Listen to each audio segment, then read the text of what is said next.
Good morning children.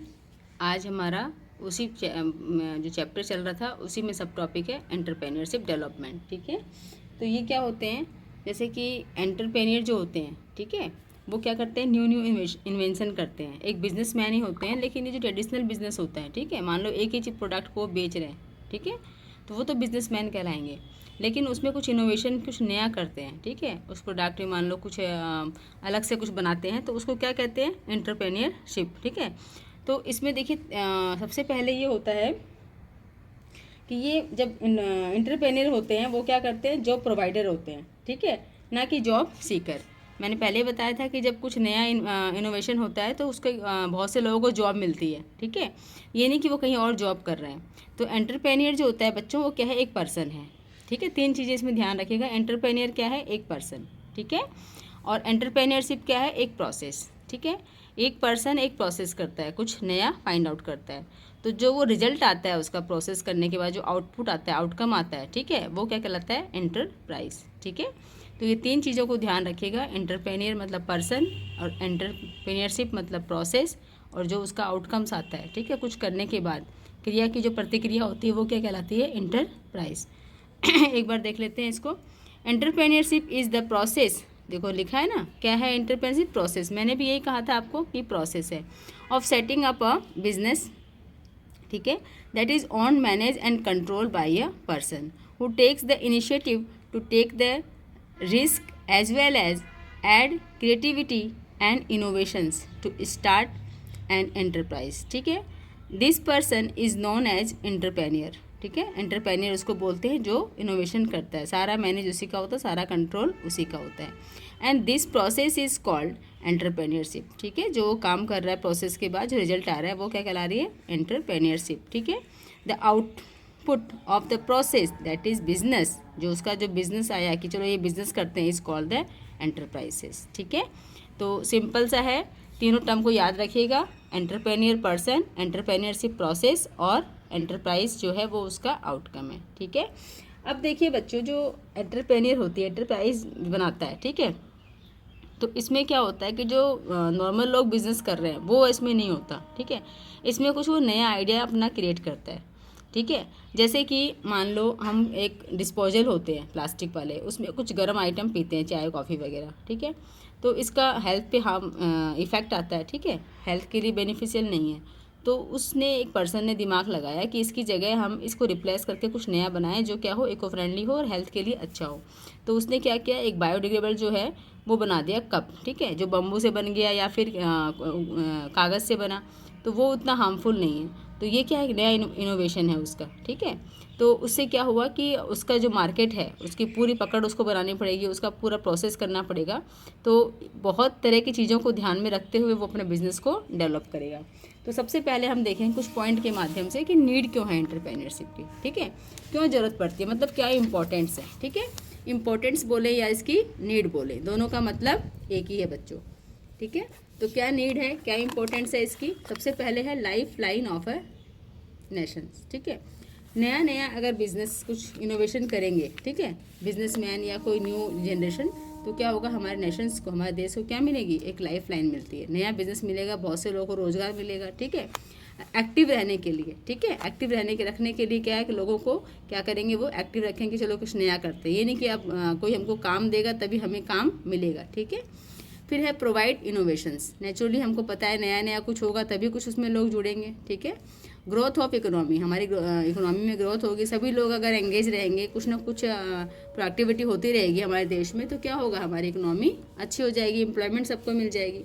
Increase profit, economy अच्छी होगी तो प्रॉफिट भी आएगा। ठीक है, एम्प्लॉयमेंट अपॉर्चुनिटी उसके साथ ही है, ये भी है। ठीक है, जैसे कि लिज्जत पापड़ वगैरह हैं, है ना, इसमें क्या हो रहा है, गो देसी है, ये भी एक ब्रांड है, तो इसमें क्या हो रहा है, लोगों को क्या क्या मिल रहा है, काम मिल रहा है, एम्प्लॉयमेंट अपॉर्चुनिटी मिल रही है, और सोशल बेनिफिट होगा। ठीक है, तो जो सारे समाज है उसमें क्या होगा, इनकम के लेवल पे कोई भी डिफ्रेंशिएट नहीं रहेगा। ठीक है, सबके पास जो मिनिमम बेसिक नीड्स हैं वो पूरी रहेंगी, ऐसा नहीं है एक वर्ग बहुत पैसे वाला और एक बहुत पिछड़ा हुआ। ठीक है, तो ये जो इसकी नीड्स है वो हमने देख ली कि इनोवेशंस जो है नहीं होंगे अगर हम एंटरप्रेन्योरशिप को मोटिवेट नहीं करेंगे। ठीक है, इकोनॉमी जो है वो पीछे रह जाएगी, प्रॉफिट वगैरह है इनमें हो जाएगा, और हमारा जो सोसाइटी में एक स्टैंडर्ड होगा, ठीक है, इंडिया में वो भी क्या होगा, पीछे हो जाएगा।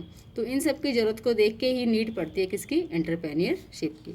अब इसमें क्या क्या प्रोसेस होती है बच्चों। सबसे पहले क्या होता है, self discovery.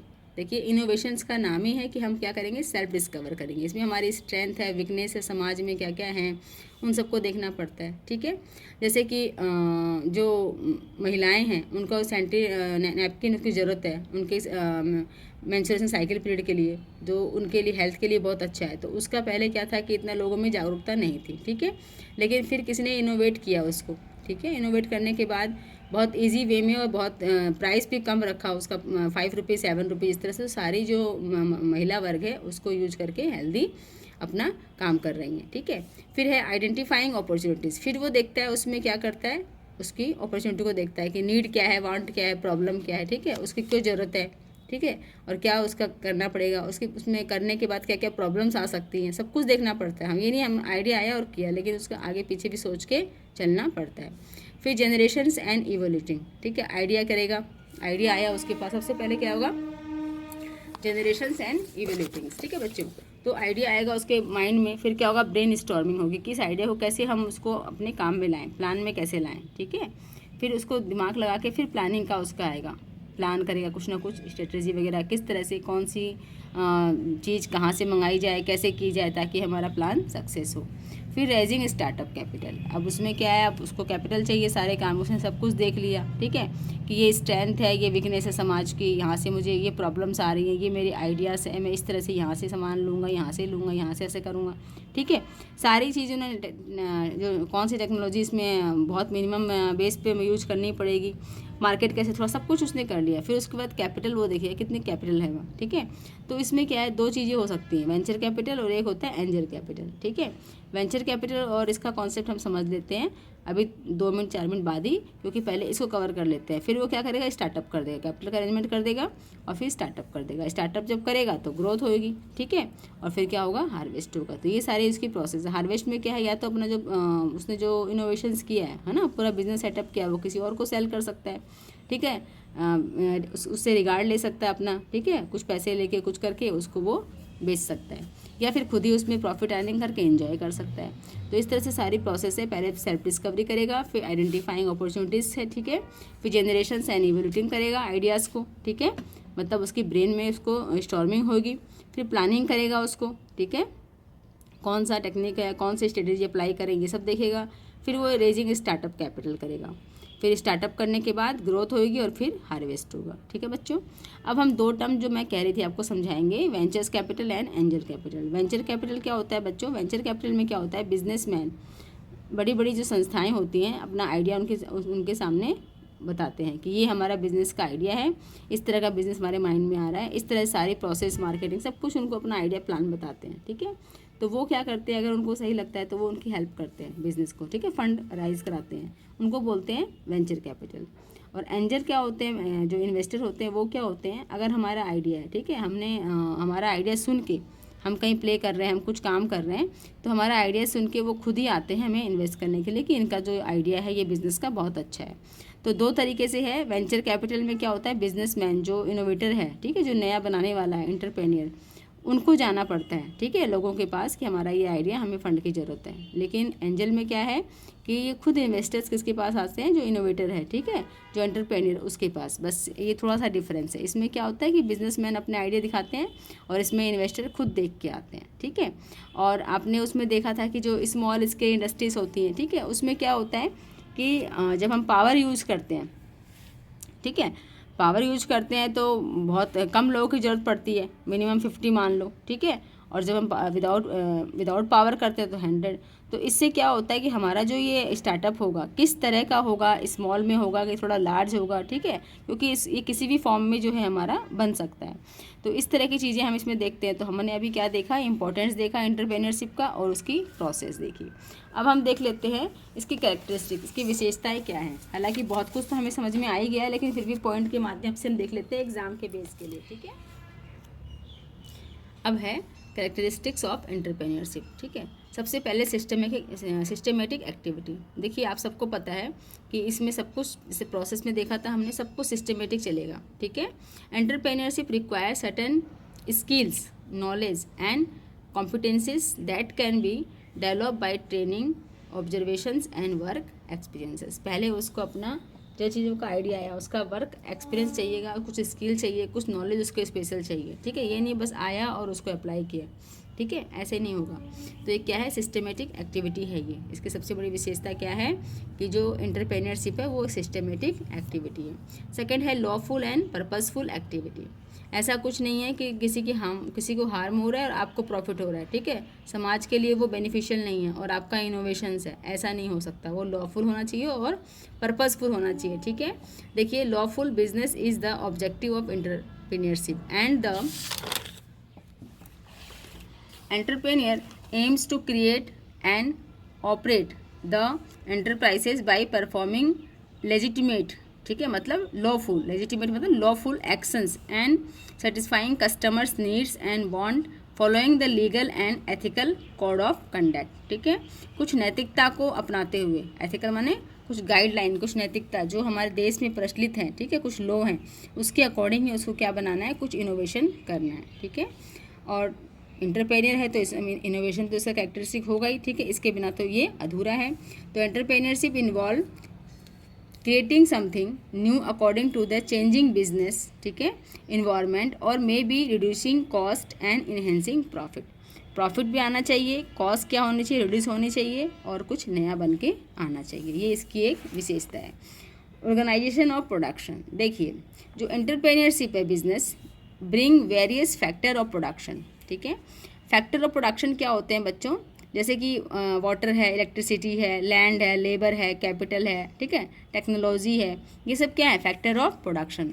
Factor of production क्यों, क्योंकि इन सब चीज़ों की बेसिक नीड होती है प्रोडक्शन करने की, तो इन सब का अरेंजमेंट कौन करेगा, एंटरप्रेन्योर करेगा, ठीक है। For a productive activity and coordinates and control the factor of production, इन सबको कंट्रोल करना, ठीक है, इनमें सारे तालमेल बैठाना, कंट्रोल भी करना और कोऑर्डिनेशन भी करना, दोनों चीज़ें अलग अलग हैं, ठीक है। ये आप उसमें देखोगे क्लास 12 में प्लानिंग चैप्टर आएगा ना, उसमें सारे उसके पार्ट्स आएंगे, प्रिंसिपल्स ऑफ मैनेजमेंट, ठीक है। As well as the effect of the persons engage in the enterprises. अब वो जो पर्सन एंगेज है उसको भी कोई नुकसान नहीं होना चाहिए, उसको फ़ायदा ही होना जब वो इतनी मेहनत कर रहा है तो बोला है an entrepreneur needs negotiations skill to raise this in the best interest of the enterprise. इसका मतलब क्या है कि जो एंटरप्रेन्योर है वो क्या करता है, अपनी जो उसकी जो नीड्स है उसको नेगोशिएशन करता है। मतलब नेगोशिएशन क्या होता है बच्चों, कि जैसे हम मार्केट में जाते हैं, ठीक है, मार्केट में कोई सामान है पसंद आ गया, दुकानदार उसको बोल रहा है कि मैं इसको 120 रुपये में दूंगा, ठीक है, और आप कह रहे हो 80 रुपये में दे दो, ठीक है, लेकिन दोनों में क्या हो रहा है, दोनों में मोल भाव हो रहा है, ठीक है, मोल भाव हो रहा है। तो वो क्या कर रहा है, लास्ट में आपकी बात हुई और आपने कहा कि ठीक है 100 रुपीज़ में फाइनल हो गया। इससे क्या हुआ, इसको बोलते हैं नेगोशिएशन स्किल्स, माने अप एंड डाउन जैसी परिस्थितियाँ हों उसके हिसाब से।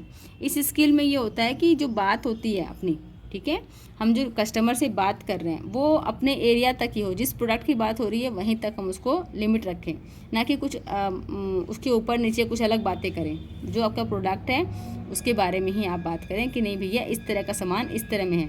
एक थर्ड पार्टी को हम इसे इन्वॉल्व कर रहे हैं कि दूसरी दुकान पर तो इतना मिल रहा है, ठीक है, आप इतने में दे रहे हो, आप भी इतने में दे दो, तो वो अपने कुछ बात रखेगा कि हाँ ठीक है वहाँ का कुछ वैरायटी अलग है या उसका कुछ प्रोडक्ट अलग है। तो वो इस तरह के मतलब रिगार्डिंग द प्रोडक्ट ही कुछ ऐसा वर्ड यूज़ ना करे कि कस्टमर्स को क्या हो, इमोशनल कुछ वो उसको हर्ट हो, ठीक है। और जो कस्टमर है वो भी अपनी बात से कुछ कि आप तो लूट रहे हो, खा रहे हो, ऐसे नहीं, ठीक है भैया आप नहीं दे पाते तो ठीक है। तो इसको ये जो एक स्किल है, नेगोशिएशन स्किल्स है, वो होनी चाहिए, ठीक है।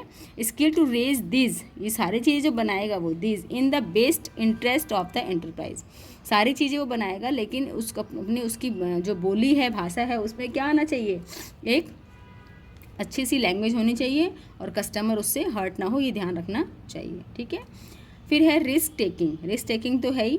An entrepreneur guarantees wages to employee and interest to the investors. देखिए जब बिज़नेस सेटअप करेगा तो बहुत समय से हम पढ़ते आ रहे हैं सेम चीज़ें बिजनेस में, ठीक है, वेजेस देनी पड़ेगी, फिक्स जो है उसका कॉस्ट है ये, ठीक है, और इन्वेस्टर को इंटरेस्ट देना पड़ेगा, ये फिक्स कॉस्ट है। दो कॉस्ट होते हैं, फिक्स कॉस्ट, वेरिएबल कॉस्ट। तो ये सब फिक्स कॉस्ट तो उसको बियर करना ही पड़ेगा, ठीक है। वेरिएबल कॉस्ट हो सकता है कि प्रोडक्शन थोड़ा सा कम है, ज़्यादा है, उसके ऊपर उसको डिपेंड कर सकता है, ठीक है। रॉ मटेरियल कम लग सकता है, या कुछ लाइट इलेक्ट्रिसिटी का बिल कम आ सकता है, ठीक है। मशीन्स के जो चार्जेस हैं, कम चली है मशीन तो उसका जो वर्किंग हावर्स है वो कम हो गए। लेकिन जो ये इन्वेस्टर्स हैं, हमारे एम्प्लॉई हैं, ठीक है, जो रेंट वगैरह हमको देना है, अपने जो गोडाउन है, वो सब तो हमारा फिक्स है। तो रिस्क तो है ही, अगर बिजनेस प्रॉपरली सेटअप नहीं होता है और प्रॉफिट अर्न नहीं करते हैं तो रिस्क तो है ही। तो बोला है in the hope of earning profit assuming the uncertainty of the future. तो इसमें फ्यूचर में क्या है, अनसर्टेनिटी है। तो ये सारी क्या थी बच्चों, इसकी वो थी कैरेक्टरिस्टिक्स थी कि इसमें रिस्क है, इसमें ऑर्गेनाइजेशन और प्रोडक्शन है, इनोवेशंस है, ठीक है। और क्या दो पॉइंट इधर थे, वो थे लॉफुल एंड पर्पसफुल एक्टिविटी है और सिस्टमेटिक एक्टिविटी है। तो ये हमारा हो गया एंटरप्रेन्योरशिप। नेक्स्ट हम स्टार्ट कर रहे हैं वो है स्टार्टअप इंडिया स्कीम, ठीक है। देखो बच्चों, स्टार्टअप जो है, जो कॉन्सेप्ट है, ये ऐसा है कि हम कुछ अपना इनोवेशंस किया, ठीक है, और उसको हम स्टार्टअप कर रहे हैं, न्यू बिज़नेस को, ठीक है। तो इसमें सबसे जो बात है ध्यान रखने वाले कि ये जो बिज़नेस है स्टार्टअप वाला, इसका कॉन्सेप्ट कब आया था, 2015 में। Startup India is an initiative of government of India. Government ने इनिशिएटिव किया था, पहल की थी कि इस तरह के प्रोग्राम आने चाहिए, क्योंकि हमारी लार्ज पॉपुलेशंस है और सब गवर्नमेंट जॉब पे डिपेंड रहेंगे तो कैसे होगा। इससे अच्छा है कि वो कुछ नया बनाए ताकि वो जॉब प्रोवाइडर बने, ना कि जॉब सीकर, ठीक है। The campaign was first announced by prime minister mister Narendra Modi on his speech on 15 August 2015। The scheme aim to, क्या स्कीम के एम थे बच्चों, इसकी स्कीम जो थी, इसके ऑब्जेक्टिव क्या थे और इसके एम क्या थे, ये देख लेते हैं। जो स्टार्टअप स्कीम गवर्नमेंट ने लाई थी वो क्या था, increasing people towards the entrepreneurship. ये पहले भी देखा था हमने, एंटरप्रेन्योरशिप की जो नीड्स थी उसमें कि उसकी तरफ उनको क्या करें, इनकरेज करें, किसको, पीपल को, ठीक है। इनकरेज मोर डायनामिक स्टार्टअप, ऐसा न्यू स्टार्टअप करें डायनामिक, ठीक है, ये भी उनका एक मोटिव था। Supports early stage of the development of MSME, ठीक है, ये हमने पढ़ा था, स्मॉल बिजनेस इंटरप्राइजेस, ठीक है, उनको सपोर्ट मिले अर्ली स्टेज में, मतलब बिल्कुल न्यू हैं, उनको सपोर्ट मिले, कैपिटल का सपोर्ट मिले, और उनको जो एडवाइस है वो चाहिए कि किस तरह का प्रोडक्ट करें, मार्केट सपोर्ट मिले। तो ये सब क्या है, इसको सपोर्ट देने के लिए क्या हुआ, स्टार्टअप यूज हुआ। फिर है डेवलपिंग बैकवर्ड कम्युनिटीज़, जो कम्युनिटीज़ हैं, ठीक है, एंड शेड्यूल कास्ट जो हैं एंड वुमेंस हैं, इन सबको भी क्या करने के लिए, सपोर्ट देने के, डेवलप करने के लिए ही ये जो स्टार्टअप स्कीम है वो इंडिया के द्वारा चलाई गई है, ठीक है। और startup is a business enterprise in the form of private limited, ये किसी भी फॉर्म में हो सकती है, ठीक है, कंपनी के फॉर्म में, पार्टनरशिप के फॉर्म में, LLP के फॉर्म में, इस तरह से हो सकती है। अब बच्चों हम देखेंगे कि जो ये स्टार्टअप है, आपकी बुक में ही है, देखिए स्टार्टअप की किसको हम स्टार्टअप बोलेंगे, आपकी बुक में यहाँ मेंशन है कि एज पर द नोटिफिकेशन, ठीक है, dated February 17, 2017 as issued by the ministry of commerce and industry, a startup means, देखिए स्टार्टअप को ये 4 कंडीशन फुलफिल करनी पड़ेगी तभी वो स्टार्टअप कहलाएगा। सबसे पहले एन एंटिटी इनकॉर्पोरेटेड और रजिस्टर्ड इंडिया, अपने इंडिया में रजिस्टर होनी चाहिए वो, ठीक है। नॉट ओल्डर देन 5 years, 5 साल से ज़्यादा पुरानी नहीं होनी चाहिए। Annual turnover does not exceed 25 crore, ठीक है। तो एनी प्रीसीडिंग ईयर, ठीक है, कोई भी पिछला फाइनेंशियल ईयर है उसमें 25 करोड़ ज़्यादा उसका नहीं होना चाहिए अकॉर्डिंग 2017, ठीक है। वर्किंग टूवर्ड इनोवेशंस डेवलपमेंट और commercialisations of product service process driven by technology और IPRs एंड पेटेंट, ठीक है। तो इस तरह की चीज़ों को भी किस में शामिल किया गया है, इसको भी किसमें शामिल किया गया है, हमारे स्टार्टअप में। कुछ नया टेक्नोलॉजी ला रहे हो आप, ठीक है, तो उसके लिए भी आपको ये सी चीज़ें ध्यान रखनी पड़ेंगी। तो इन सब चारों पॉइंट के अंतर्गत ही हमारे क्या आते हैं, स्टार्टअप आती है। अभी जो न्यू इसमें चेंज आए हैं फिगर में, वो ये है कि in India which was started less than 10 years, ठीक है, अभी 10 years कर दिए, पहले कितने थे बच्चों, पहले 5 years थे, ठीक है, और इसमें 25 करोड़ था, तो अभी 17 से लेके अभी क्या हो गया, 100 करोड़ की लिमिट हो गई है, ठीक है। अभी जो नए जो इसके अमेंडमेंट आए हैं वो ये वाले हैं, ठीक है। तो हमने क्या देखा, स्टार्टअप देख लिया। अब हम देखते हैं startup India initiative actions point, क्या क्या लिए हैं सरकार ने इसके बारे में। Simplifications and hand holding. Hand holding क्या होता है बच्चों, जैसे बच्चे का हम हाथ पकड़ते हैं, छोटे बच्चे का, ठीक है, ताकि वो गिर ना जाए। ऐसे ही क्या होता है, जब स्टार्टअप होता है तो गवर्नमेंट उसको पूरा सपोर्ट करती है, हैंड होल्डिंग करती है। In order to make compliance for startups friendly and flexible, simplifications are announce, ठीक है। सिंप्लीफिकेशन उनको सिंपल उनको रखा गया है बिल्कुल, ठीक है। Startup India hub, the objective is to create a single point of contact for the entire startup ecosystem and enable knowledge exchange and access to funding, ठीक है।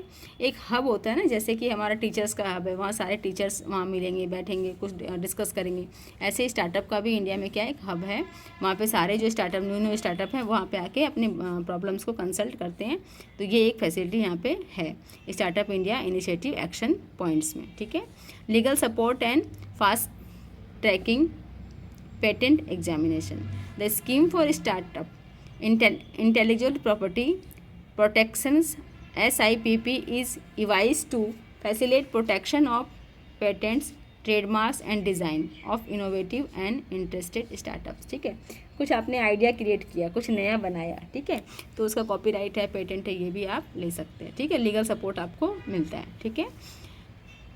Easy exist in the event of business failure and wind up of the operation, ठीक है। अगर आपका जो operation आपने किया success नहीं हुआ तो procedure and being adopted to reallocate capital and resources towards more productive avenues, this will promote experimental with the new and innovative ideas without fearing complex and long drawn exist process. कोई ऐसी लंबी process नहीं है, आप जल्दी से इससे exist भी हो सकते हैं, ठीक है।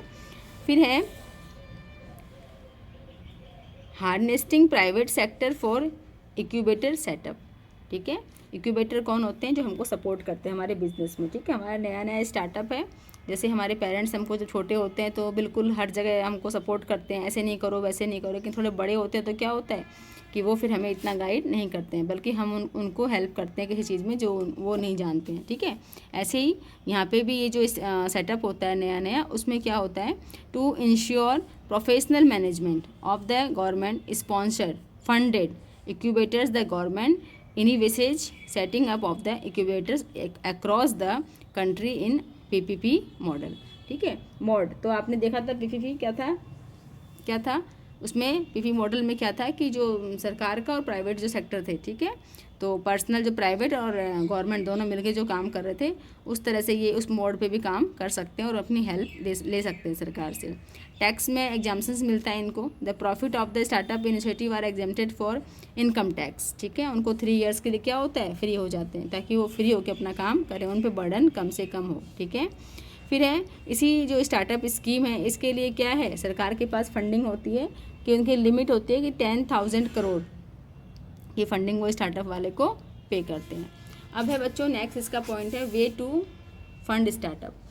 इसको पढ़ने से पहले जो हमारा पुराना वाला है उसको एक बार रिवाइज कर लेते हैं। देखिए, startup India initiative action point, ठीक है, क्या क्या होना चाहिए इसमें। एक तो सिंप्लीफिकेशन होना चाहिए, हैंड होल्डिंग होना चाहिए, ठीक है, बहुत सिंपल होना चाहिए प्रोसेस और हैंड होल्डिंग। फिर है लीगल सपोर्ट होना चाहिए, ठीक है। थर्ड है इजी एग्जिस्ट है, अगर आप नहीं कर पा रहे हो और आपका बिजनेस नहीं चला तो बहुत ऐसा कोई लेंदी प्रोसेस नहीं है, ठीक है। एक है हार्नेस्टिंग private sector for incubator setup, ठीक है, तो ये सपोर्ट करते हैं इक्यूबेटर्स जो होते हैं बिज़नेस को हर तरह से, ठीक है। जैसे कि हमने पीपी मोड देखा था आज पिछले चैप्टर में, तो उसके माध्यम से भी क्या है जो हमारे इंटरप्रेन्योर है उनकी हेल्प करते हैं, उनको सपोर्ट करते हैं, टैक्स में भी छूट इनको मिलती है। अब है वे टू फंड स्टार्टअप। कहाँ से स्टार्टअप फंड। एक तो होता है बूट स्टेपिंग, जिसमें क्या करता है वो खुद अपना जो जितना उसका चादर है उतने पाँव फैलाता है, मतलब जितने उसके पास है उसी से वो काम चलाता है। एक है क्राउड फंडिंग, क्राउड से नाम से आ रहा है कि बहुत से लोगों से वो क्या करता है, फंडिंग लेता है। कौन, एंटरप्रेन्योर। एंजल मैंने बताया था आपको, एंजल इन्वेस्टर और वेंचर कैपिटल। एंजल में क्या होता है कि वो खुद अपना आइडिया देख के खुद इन्वेस्ट करने आते हैं, ठीक है, इन्वेस्टर्स। और वेंचर में क्या है कि जो हमारा बिजनेसमैन है, जो हमारा बिजनेसमैन नहीं बोलेंगे यहाँ पे, एंटरप्रेन्योर है, ठीक है, जो पर्सन है जिसका आइडिया है वो क्या करता है, अपना जो आइडिया है वो इन्वेस्टर के सामने रखते हैं और वो उसके आइडिया को फिर देखते हैं कि कितना क्या इन्वेस्टमेंट करना है, ठीक है। एक बार थोड़ा सा इसको पढ़ लेते हैं। देखिए, in addition to the government plan that after startup capital and bank loans the funding for startup can also be availed in the following ways। ये सब तो हैं ही स्टार्टअप के लिए, ठीक है, लोन्स है, बैंक है, लेकिन उसके बाद भी कुछ पॉइंट्स हैं उसको यहाँ बताया गया है। commonly known as self financing, it is considered as the first funding options because by stretching out your personal savings and resources. इसमें जो पर्सनल सेविंग्स है और रिसोर्सेज है उसको यूज करते हैं, ठीक है। इसमें it is the pulling of resources by A group of people for a common goal. सबका एक ही गोल है, ठीक है। बहुत से लोग क्या करते हैं इसमें क्राउडिंग करते हैं, फंडिंग करते हैं। Crowd funding is not a new to India, ठीक है। There are many instances of organisation reaching out to common people for funding, ठीक है। इसमें कॉमन पीपल एक साथ जुड़ते हैं और फंडिंग करते हैं न्यू जो इनोवेशन है उसमें। एंजल देख लीजिए, angel investors are individual with surplus cash who have keen interest to invest in upcoming startup. वो अपना एक इंटरेस्ट चार्ज देना चाहते हैं अपने कैपिटल पे, ठीक है। वो कीन मतलब ढूंढते रहते हैं इस तरह के स्टार्टअप को, ठीक है, तो इसलिए वो एंजल इन्वेस्टमेंट है। वेंचर क्या है? There are professionally manage funds which are invested in companies that have huge potential. जिसके पास देख लेते हैं वो भी आइडिया कि किस तरह का इनका प्लान है, क्या करना चाह रहे हैं, सक्सेस होगा कि नहीं होगा, तो वो जो इन्वेस्टर्स होते हैं वो क्या करते हैं इसमें इन्वेस्ट करते हैं, ठीक है। फिर है बिजनेस इक्यूबेटर एंड एसिलेटर्स। ये दो पॉइंट है। इक्यूबेटर मतलब जैसे एज ए मदर, जैसे मदर हमारी हर काम में हमको छोटे में बहुत केयर करती हैं, कब खाना है, कैसे खाना है, ठीक है। हम बीमार हो गए तो कैसे केयर करनी है। ऐसे जो न्यू स्टार्टअप है वो इक्यूबेटर्स क्या करते हैं, उनको हर तरह से गाइड करते हैं एज ए मदर, ठीक है। एंड एसिलेटर्स क्या होते हैं? पिता की तरह से, पिता धन कमा के लाते हैं कि हमारा घर का परिवार का कैसे खर्च चलेगा, तो वैसे ही एज ए मदर और एज ए फादर जो न्यू सेटअप है हमारे बिजनेस का, उसमें ये दोनों बहुत सपोर्ट करते हैं। Early stage business can consider incubator and accelerator programmes as a funding options, ठीक है। These programmes assist hundreds of startup business every year, ठीक है। बहुत सारे जो है इसमें क्या कर सकते हैं, फंडिंग करते हैं, ठीक है, every year. These two are generally use interchangeably, ठीक है, इंटरचेंज हो जाते हैं। However incubator is like a parent, ठीक है, ये पेरेंट की तरह मैं बताया ना, हु नर्चर्स द बिजनेस, उसको बिजनेस को कैसे रखता है, चाइल्ड की तरह। जब पेरेंट है तो कैसे रखेगा, चाइल्ड की तरह रखेगा। Whereas accelerator helps to run और take a giant leap in the business, business कैसे ग्रो करेगा इसमें हेल्प करता है, ठीक है। Incubator accelerator ably connect the startup with mentors, ठीक है, investors and follow startup using this platform. कौन सा कहाँ से इन्वेस्टमेंट होना होगा, कौन इसको इन्वेस्टर्स होंगे, ठीक है, मेंटोर्स कैसे होंगे, कहाँ कहाँ से नॉलेज मिलेगी, सारा कौन करता है, ये दोनों। ये एज ए मदर ट्रीट करता है बिजनेस को और ये एज ए फादर ट्रीट करते हैं, ठीक है। जैसे कि होम के सारे जो जितने भी उनके आइडियाज़ हैं वो कहाँ से आते हैं, मदर से, ठीक है, बच्चे। लेकिन जब बाहर का फील्ड का होता है तो कौन हेल्प करता है, फादर। तो इसी तरह से जो ये एसिलेटर्स है वो क्या करता है, apply connect the startup with the mentors, investors, ठीक है, इनसे क्या करता है, कनेक्ट करता है बिजनेस को, ठीक है। और ये लास्ट है इसका point, micro finance and NFBCS। ये क्या करते हैं, NFCBS का मतलब है non banking financial corporations. Micro finance is basically access to financial services those who either do not have access to conventional banking services और have not qualified for a bank loan, ठीक है। जो लोग bank loan के लिए qualified नहीं हैं तो उनको ये प्रोवाइड करते हैं, ठीक है। तो ये सारे पॉइंट थे कि वेज टू फंड स्टार्टअप, कहाँ कितने कितने रास्तों से जो है क्या होता है, इसका फंड आता है, किसका, नए स्टार्टअप के लिए, ठीक है बच्चों। नेक्स्ट जो है टॉपिक है, इसका सब टॉपिक है इसी चैप्टर का, और लास्ट टॉपिक है वो है इंटेलेक्चुअल प्रॉपर्टी राइट, उसको बोलते हैं IPR, ठीक है। इंटेलेक्चुअल प्रॉपर्टी राइट, IPR मतलब ऐसी जो हमारी प्रॉपर्टी, ठीक है, जैसे ज़मीन है, जायदाद है, ठीक है, घर है, इनको तो हम देख पाते हैं, ठीक है। इसमें से कुछ मूवेबल है, कुछ इमूवेबल है, जो मूव नहीं है। बिल्डिंग है हमारी, ठीक है, मूव नहीं कर सकती, लेकिन हमारी क्या है, प्रॉपर्टी है, ठीक है। कुछ ऐसी हैं जैसे हमारा पेन है, कलम है, कॉपी, जिसको हम देख भी सकते हैं, ठीक है, और इनको हम मूव भी कर सकते हैं एक जगह से कि ये मेरी है और तुम्हारी है। लेकिन दोनों चीज़ें जो मूव कर सकती हैं, जो मूव नहीं कर सकती, दोनों को ही क्या बोलते हैं, प्रॉपर्टी बोल सकते हैं। लेकिन एक ऐसी प्रॉपर्टी भी होती है जिसको हम इनटेंजिबल बोलते हैं, इंटेक्चुअल, ठीक है, जिसको हम छू भी नहीं सकते, ठीक है, सिर्फ एहसास कर सकता है सामने वाला कि ये उसकी प्रॉपर्टी है, ठीक है। उस वैसी प्रॉपर्टी को क्या बोलते हैं, इंटेलेक्चुअल प्रॉपर्टी, ठीक है। ये टैलेंट से आपका जुड़ी हुई है, ठीक है, इंटेलेक्चुअल प्रॉपर्टी। माइंड में आपकी उपज कोई आती है, जैसे कि एप्पल कंपनी है, ठीक है, उसके अपना एक सॉफ्टवेयर है, उसने कुछ राइट ले रखे हैं ताकि उसका एक लोगो है एप्पल का, जैसे थोड़ा सा खाया हुआ कटा हुआ, तो वो कोई दूसरा उसको अप्लाई नहीं कर सकता, वो अपने प्रोडक्ट पे उस लोगो को अप्लाई करता है, ठीक है। ये उसका अपने माइंड की उपज है, ठीक है। तो इस तरह की प्रॉपर्टी, जैसे कि अपन जाते हैं कई तरह के जो प्रोडक्ट लेते हैं, ब्रांडेड कंपनियां होती हैं, उनका लोगो बना होता है, उसके प्रोडक्ट पे लोगो लगा होता है, दूसरी कंपनी उसका लोगो नहीं लगा सकती।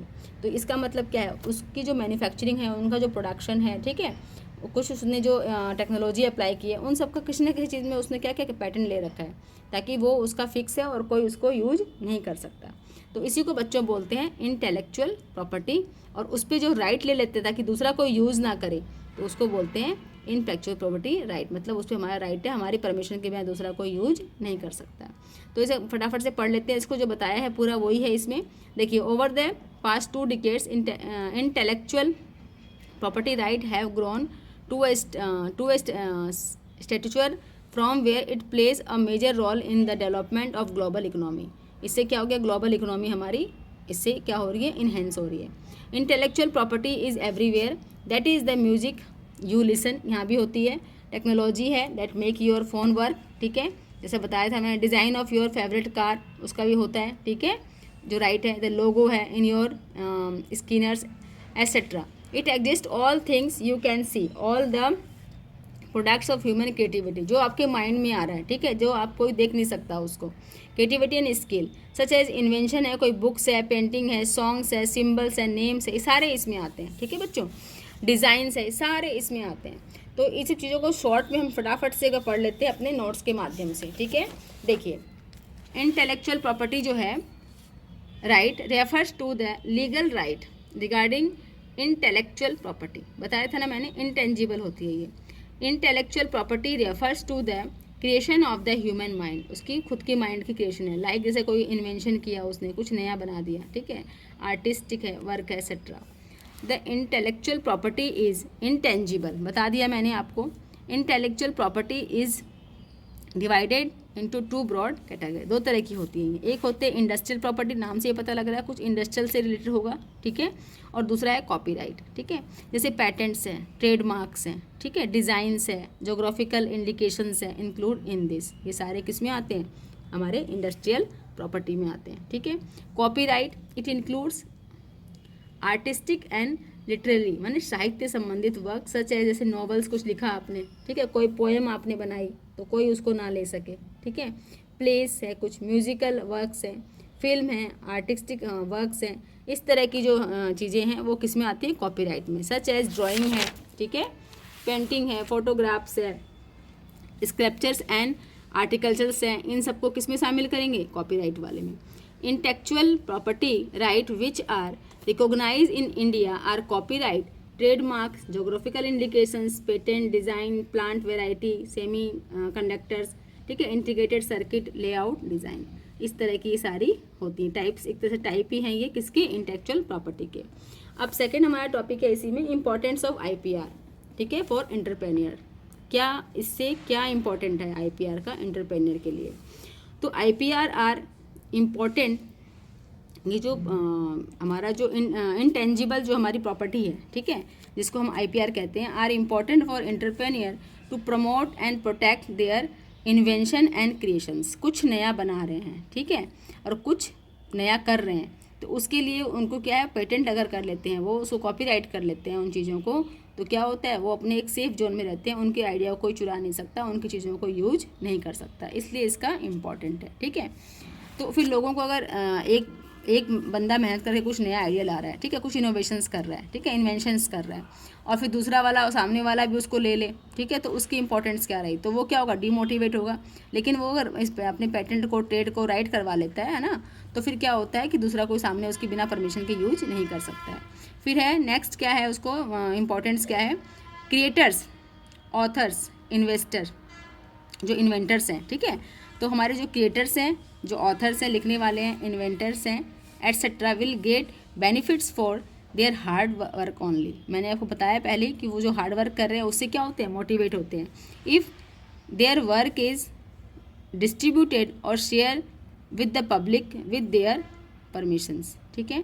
तो वो क्या करते हैं कि जो हमारे जो क्रिएटर्स हैं, ऑथर्स हैं, investors etcetera will get benefits for their hard work only if their work is distributed और share with the public with their permissions, ठीक है। उनकी परमिशन से ही होता है सब कुछ, तो उनको अच्छा लगता है।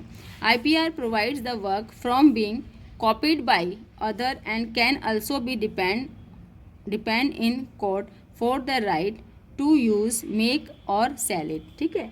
तो वो क्या कर सकते हैं, किसी और को राइट भी दे सकते हैं 10 साल 5 साल के, आप मेरा ये चीज़ है इसको आप यूज करिए और मुझे कुछ ना कुछ उसका चार्ज वो ले लेता है, ठीक है, रॉयल्टी चार्ज ले लेता है। और या फिर वो उसको परमानेंट सेल कर सकता है कि मैंने ये बनाया है, मैं इसको नहीं रख रहा, आप इसको सेल कर दो, वो उनकी डीलिंग हो जाती है, ठीक है। तो ये सब भी क्या है, इंपॉर्टेंस मिल रहे हैं उसको। अब बच्चों नेक्स्ट है टाइप्स ऑफ इंटेलेक्चुअल प्रॉपर्टी, ठीक है। जो IPR है ये कितने टाइप्स के होते हैं, अभी सब टाइप देखे थे हमने। सबसे पहले है कॉपीराइट, ठीक है। The creators right to prevent unauthorised use of their work is known as copyright, ठीक है।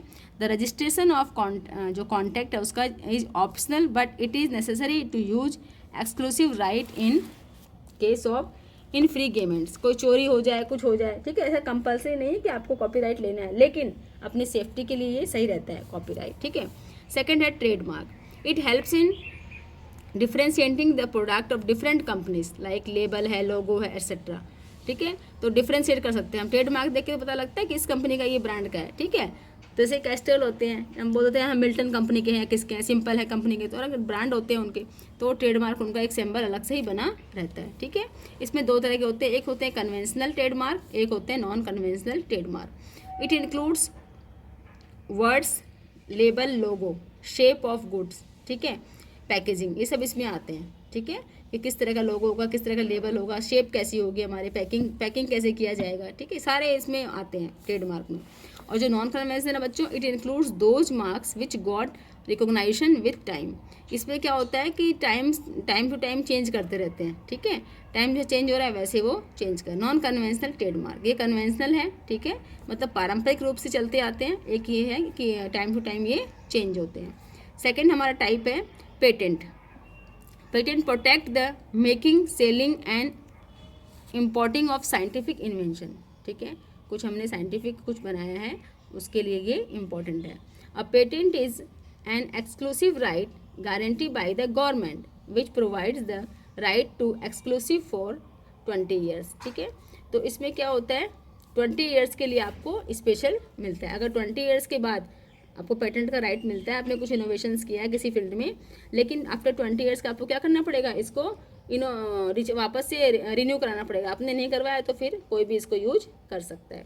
फिर है डिज़ाइन। डिज़ाइन का भी होता है बच्चों, ये भी एक टाइप का आपका एक टैलेंट है, ठीक है, इनोवेशन से आपका नया, जैसे कि it include shapes, pattern, colours, किस तरह का शेप आप ले रहे हो, डिज़ाइन कर रहे हो कलर पे या कपड़ों पे या किसी और चीज़ पे, ठीक है, पैटर्न कैसा यूज किया आपने, and arrangement of any goods, किसी गुड्स को अरेंजमेंट किस तरह से कर रहे हो। Design can be protected for 10 years, इसमें क्या होता है, डिज़ाइन 10 ईयर्स के लिए आपका प्रोटेक्टेड है, which can be renewed for future 5 years, ठीक है, आफ्टर एक्सपायर 10 ईयर्स हो गए आपके, तो आप इसको क्या कर सकते हैं, रिन्यू कर सकते हैं 5 ईयर्स के लिए वापस डिज़ाइंस को, ठीक है।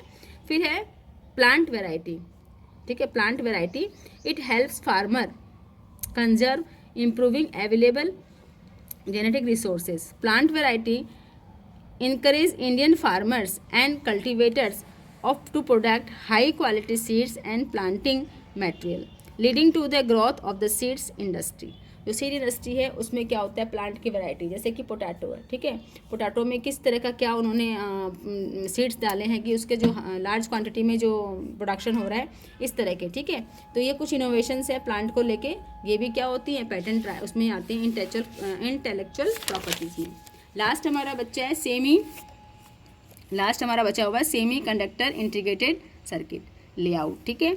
Design the product that make use of and are formed on semiconductor layout. It is integral part of the computer chip. जैसे कंप्यूटर में बहुत सारे पार्ट्स होते हैं, ठीक है, चिप वगैरह लगती हैं, तो ये उसके रिगार्डिंग होता है कि वहाँ भी आप क्या ले सकते हो, राइट ले सकते हो। आपने कुछ नया उसमें इनोवेशंस किया है कि इस तरह के, जैसे कि जो फ़ोन कंपनियाँ जैसे स्विप करने से, जब हम स्विप करते हैं फ़ोन को, तो वो भी उन्होंने क्या कर रखा है, पेटेंट राइट करवा रखा है कि वो जब हम उसको दूसरा, वो उनकी इनोवेशन है कि हम जो अपना कुछ नया देखना चाह रहे हैं फ़ोन पे, तो हम उसको कैसे करेंगे, स्विप करके देखेंगे, ठीक है। तो इस तरह से ये सब बहुत सारी चीज़ें हैं जो पेटेंट का फ़ायदा हमें मिलता है अगर हमने कुछ इनोवेशंस किया है, ठीक है। तो इससे जो नया नया इन्वेंटर है हमारे, ठीक है, इनोवेशंस कर रहे हैं, ठीक है, तो उनको एक सिक्योरिटी मिल जाती है कि उनके आइडिया कोई चुराए नहीं। तो ये सारे टाइप्स ऑफ थे इंटेलेक्चुअल प्रॉपर्टीज़ के, उसके इम्पोर्टेंस थे बच्चों, ठीक है, और उनके टाइप से, और क्यों उसको मोटिवेट किया जा रहा है, क्यों इसको बनाया गया, इन सब के बारे में हमने आज पढ़ा है। तो आई होप आपको समझ में आया हो। कुछ भी डाउट हो तो आप मुझे ज़रूर कमेंट करें। और आपकी जो ये बुक है, बुक में सारे पॉइंट बहुत अच्छे से मेंशन है, आप इसको और डिटेल में इस बुक के माध्यम से पढ़ सकते हैं। देखिए इसमें जो हमने IPR पढ़ा है, इसमें 3 पॉइंट मेन होते हैं जो मैंने आपको बताए थे। लॉफुली होना चाहिए आपका कुछ भी, टेक्नोलॉजी आपकी न्यू होनी चाहिए, टू बी ओरिजिन, ठीक है। इंटेलेक्चुअल प्रॉपर्टी जो है ना, वो क्या करेगी, राइट आर लीगल राइट, ठीक है, ये लीगल राइट आपको मिल जाता है, ठीक है। आप केस भी कर सकते हो, सामने वाला अगर यूज कर लेता है आपका कोई, आपका जो फिक्स लोगो है या फिर कुछ भी आपका कॉपीराइट है। और क्या है कि टेक्नोलॉजी आपने जो बनाया है वो ओरिजिनल होना चाहिए, क्रिएशन होनी चाहिए आपकी, ठीक है। और बिजनेस एंड इकोनॉमिक्स के लिए वो बेनिफिशियल होना चाहिए। The basic of IPRs helps in the development of the industry, ठीक है। आप कुछ भी इस उटपटांग सा ना बना लें जो समाज देश के लिए ख़राब है, उसका आपको पेटेंट नहीं मिलेगा, ठीक है। कोई आपको उसमें पेटेंट राइट, कॉपीराइट नहीं मिलेगा। तो आप जब भी कुछ नया इनोवेशंस आपका है, तो आप पहले देखें वो लॉफुली है क्या, टेक्नोलॉजी उसकी बिल्कुल न्यू है, आपकी न्यू क्रिएशन हुई है, ऐसा तो नहीं किसी और का आपने चुरा लिया, न्यू क्रिएशन, पहले किसी ने उसको यूज नहीं किया, ना बनाया हो, ठीक है। जैसे कि बुखार की जो मलेरिया की दवाई आई थी, उसका पेटेंट राइट हो गया था इंडिया में, ठीक है, क्योंकि वो भी किसी एक बंदे ने बनाई थी, उसके पहले वो नहीं बनी हुई थी। और फिर वो क्या है, हमारे बिजनेस और इकोनॉमिक के लिए बेनिफिशियल हो, ठीक है। ये सारे पॉइंट बहुत अच्छे से दिए हुए हैं। इधर देखिए, what is protected under copyright, ठीक है। लिटरेरी वर्क क्या होते हैं, देखो सारे आइटम मैंने बताए थे आपको, नॉवेल्स है, बुक्स है, पोएम्स है, सॉन्ग्स है, सारे। आर्टिस्टिक में ड्राइंग, पेंटिंग, ठीक है, ये सारे आते हैं। और ड्रामेटिक में ये सब आइटम देखिए, फिल्म्स है, ठीक है, स्क्रीन प्ले है, सब ये सब चीज़ें आती हैं, क्योंकि सब अपनी मेहनत करते हैं, कुछ नया इनोवेशंस करते हैं, तभी दुनिया समाज उसको देखता है, ठीक है, कुछ नया बनाते हैं।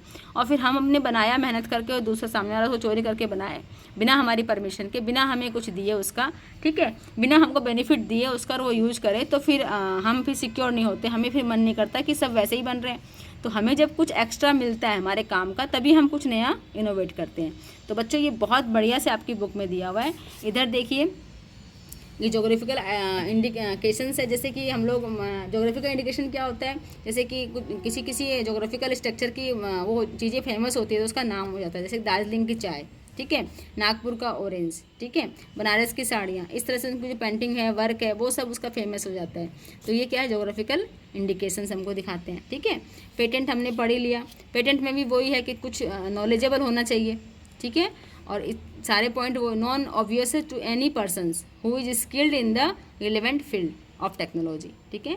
मतलब कुछ नया आपका होना चाहिए उसमें, ऐसा नहीं कि कहीं से चुरा लिया आपने और फिर बना रहे हो। अब देखिए इसमें एक चीज़ और है कि what can not be patent, हर चीज़ पेटेंट नहीं होती है, ठीक है। इसमें देखिए scientific principles contrary to well stabilise natural laws, formulations of abstract theory, ठीक है, फ्रीवोलियस इन्वेंशंस, ठीक है, प्रीजुडिशियल टू मॉरलिटी और injuries to public health, method of the agriculture, इस तरह की जो ये सब सारे आइटम लिखे हुए हैं, ये 1917 जो सेक्शन 3 और 4 है, उसमें सारा इसमें मेंशन है कि इन चीज़ों का पेटेंट आपको, आप किसी के लिए हार्मफुल के लिए, कुछ एग्रीकल्चर को डिस्टर्ब करने के लिए एड मिक्सचरिंग करके, ट्रेडिशनल नॉलेज है हमारी, ठीक है, उसको आप करना चाहते, ट्रेडिशनल तो हमारा पहले से ही फिक्स है, तो उसमें आप करना चाह रहे हो, कुछ ऐसे पहले हल्दी का आया था, ठीक है, हल्दी का पेटेंट ले गए थे लोग, हल्दी तो हमारे यहाँ से काफ़ी समय से ट्रीटमेंट के लिए यूज आ रही है, ठीक है, लेप वगैरह में। तो इस तरह की चीज़ों को जो है हम पेटेंट नहीं करवा सकते। 2 चीज़ें बच्चों आपको कॉन्सेप्ट में रखनी है। एक था यहाँ पे आपकी बुक में, वो है ट्रेड सीक्रेट क्या होता है, ठीक है। ट्रेड सीक्रेट एक टर्म है जो कि हम लोग क्या करते हैं, हमारा बिजनेस का जो व्यापार है उसमें हम किस तरह की चीज़ें अप्लाई कर रहे हैं। जैसे कोका कोला है, वो क्या क्या उसमें क्या क्या चीज़ें प्रोसेसिंग में डालता है, वो उसने जो उसका जो प्रोसेसिंग का वो है, ठीक है, उसका प्रोसेस का जो फंडा है वो हमें एक क्या ट्रेड सीक्रेट है कि वो किस तरह का व्यापार करता है, कितना कमीशन लेता है, ठीक है, कितने में वो सेलिंग करता है। तो ये कुछ ट्रेड सीक्रेट होते हैं जो भी हम क्या कर सकते हैं, हमारे अपने पर्सनल होते हैं, ठीक है, ये हम किसी को संग शेयर नहीं कर सकते। तो इसको हम क्या करते हैं, एक राइट रख के रखते हैं अपना। फिर है हमारी ट्रेडिशनल नॉलेज, ठीक है, क्या है ट्रेडिशनल नॉलेज, हमारी ट्रेडिशनल नॉलेज, ये भी एक टर्म है। ट्रेडिशनल नॉलेज क्या होती है, ट्रेडिशनल नॉलेज वो होती है जैसे कि हमारी बीमारियों में हम क्या करते हैं, कुछ लेप लगा लेते हैं, कुछ दवाई जड़ी बूटियाँ ले लेते हैं, ठीक है, तो वो सब भी क्या है हमारा पहले से ही क्या किसमें आता है, ट्रेडिशनल नॉलेज डिजिटल लाइब्रेरी है, उसमें सब कुछ मेंशन है। तो इन सब का हम पेटेंट नहीं ले सकते हैं, ठीक है, क्योंकि ये सब पहले से ही पेटेंट ऑलरेडी हो चुके हैं। तो ये सारी चीज़ें हमने पढ़ी है आज के इस चैप्टर में। इंटेलेक्चुअल प्रॉपर्टी पढ़ी थी, उसके 2 टाइप्स देखे थे, तो आप ये आइटम नोट कर सकते हैं, आपकी बुक में ही है। इसके भी 2 टाइप है, एक में पेटेंट आता है, ठीक है, और एक में ट्रेड आता है, ठीक है। ट्रेड में क्या आता है, लोगो आता है, ठीक है। बाकी सारे आइटम इन्वेंशंस वगैरह, इंडस्ट्रियल डिज़ाइन है, जोग्राफिकल इंडिकेशंस है, ये सारे किस में आते हैं, पेटेंट में आते हैं। और कॉपीराइट में देखिए इतने आइटम्स आते हैं, ठीक है, जैसे नॉवेल्स है, ठीक है, म्यूजिकल है, वर्क है। तो आप इसकी एक स्क्रीनशॉट ले सकते हैं, ये आइटम आते हैं। इसके 2 टाइप है, एक पेटेंट और एक ट्रेडमार्क। ट्रेडमार्क में लोगो आ गया, ठीक है, और बाकी कॉपीराइट में सारे आइटम की बुक में दिए हैं, वही मैंने लिखे हैं। तो आप इन सबको अच्छे से पढ़ें और एग्ज़ाम की तैयारी करें। Thank you.